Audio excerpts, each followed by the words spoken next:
I want to speak now about my painting that's in the museum here, Island Shores. And Island Shores is a special title. When I come to America, mostly I go first to Florida, where my printer is situated.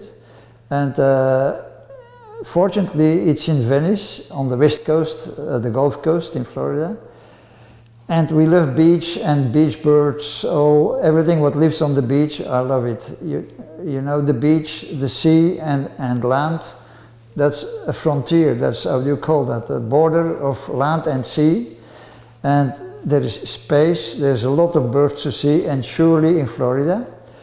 And the apartment where we slept was the house where Mr. Lewin, the director of Mill Pond Press, lived, and we could sleep there.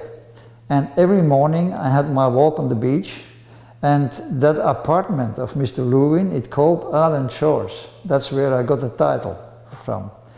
But every morning I had my swim in the Gulf, nice warm water, and but there was always egrets, turnstones, yellow legs, everything was walking on the beach, everything. You could enjoy it so much. And I discovered with my camera, when I took pictures of it, and the sea is darker, the bird is white, the bird was always overexposed.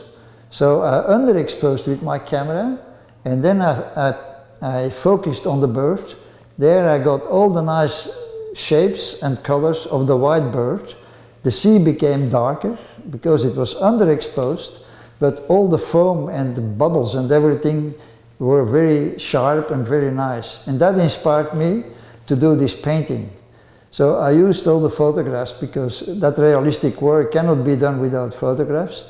And I took all kinds of details of the foam and all the waves that rolled on the beach and went back to the sea, and all the bubbles staying there and all the texture.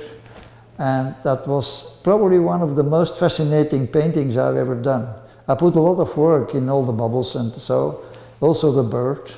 And it's so lovely when you see those white birds on the beach there, and when you see them catching a fish, and so it's wonderful. And surely in the breeding seasons they have their feathers standing up, and so that's for a wildlife artist, that's a feast.